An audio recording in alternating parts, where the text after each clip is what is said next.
அதை வந்து முருகர் வந்து உறிஞ்சிக்கிறார். எனக்கு ஒரே ஒரு கேள்வி என்னன்னா, இந்த மிளகா அபிஷேகம் பண்றதுனால வந்து அது ஒரு எரிச்சல் தன்மை தான். இந்த மிளகாய்ங்கிறது வந்து எரிச்சல் தன்மை தான். இப்போ நம்ம கோயிலெல்லாம் முருகப்பெருமானுக்கு நம்ம பண்றது வந்து பன்னீர்ல அபிஷேகம் பண்றோம், பால்ல அபிஷேகம் பண்றோம். அவரை பார்த்து பார்த்து அது என்னதான் அதை வந்து சிலையா இருந்தாலும் அங்க அவர் ஒரு உயிரோட்டமா இருக்காரு. அவருக்கு என்ன பிடிக்கும் என்ன பிடிக்காதுன்னு நம்ம பார்த்து பார்த்து பண்ற இடையில இங்க நீங்க உங்களுக்கு வந்து ஒரு பிசினஸ் லாஸ் ஆயிடுச்சு, 1 கோடி ரூபா உங்களுக்கு கடனா இருக்கு, இல்ல நான் 50 லட்சத்தை என் தேவைக்கு நான் வாங்கிட்டேன், இல்ல குடும்ப சூழ்நிலைக்கு நான் வாங்கிட்டேன், இது வந்து முருகர் ஏத்துப்பாருன்னா எந்த வகையில இது வந்து சாத்தியம்? முதல் கேள்வி இது மட்டும்.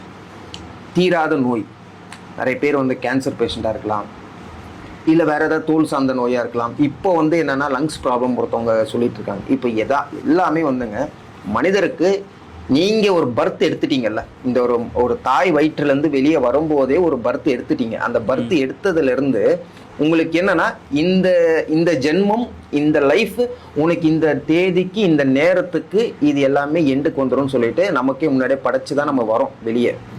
அப்போ இந்தந்த கடவுள் இந்தந்த இறை சக்தியை நீங்க வந்து தொடர்ந்தால் உனக்கு அதுல இருந்து ஒரு லைஃப் சேஞ்ச் ஓவர் ஆகும்.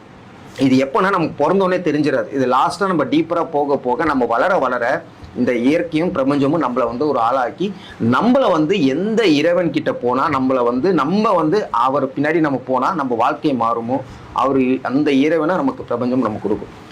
மோஸ்ட் ஆஃப் திங் நான் என்ன சொல்றேன்னா, இந்த மிளகா அபிஷேகம் பண்றதால வந்து உங்க கடனும் குறைய போறது கிடையாது, தீராத நோயும் வந்து தீர போறதும் கிடையாது. எப்படி உங்களுக்கு மனசு வருது முருகப்பெருமானுக்கு வந்து நீங்க பண்றது? ஏன்னா அது என்னால ஏத்துக்கவும் முடியாது. அதே கமெண்ட் செக்ஷன்ல இருக்கிறவங்கள நானும் பார்த்திருக்கேன். எனக்கு ஒரு 15 லட்ச ரூபா ஹவுசிங் லோன் வாங்கியிருக்கேன், நான் இஎம்ஐ கட்ட முடியாம வீடு ஜப்தி பண்ற அளவுக்கு வந்தாச்சு, நான் முருக பக்தன் தான், நான் முருகனை மட்டும் தான் வழிபடுறேன் அப்படின்னு சொல்றாங்க. இந்த சத்ரு சம்ஹாரத்தை நான் கலந்துக்கிட்டேன்னு சொல்றாங்க. கிட்டத்தட்ட 2 வருஷமா அவர் கலந்துக்கிட்டாரு. ஆனா அந்த 2 வருஷமா போய் அவருக்கு பலனே இல்லைன்னா இதுக்கு என்ன சொல்லுவீங்க? இது வந்து முருகர் மேல ஃபால்ட்டா இல்ல இவரோட ஃபால்ட்டா, இதை நடத்தினவங்க மேல ஃபால்ட்டா? இது யாராலையும் நம்ம வந்து கொஸ்டின் பிளேம் பண்ணவே முடியாது. அப்போ இவருக்கு நம்பிக்கை என்னன்னா, இந்த மிளகா நம்ம வீட்டுல இருந்து கொண்டு போனா முருகர் மேல நம்ம பூசினா இது வந்து சரி வந்துடும். அப்ப என் கோடி ரூபாய் லட்ச கோடி ரூபாய் நான் வேணும்னு நான் வாங்கினா கூட இது முருகரை வந்து சரி பண்றவரானா எப்படி அது முடியும்? உங்க கர்மா உங்களோட விஷயத்துக்காக நீங்க ஒரு விஷயம் பண்றீங்க, அது தவறுதலா கூட இருக்கலாம், அது எப்படி முருகர் ஏத்துப்பார்?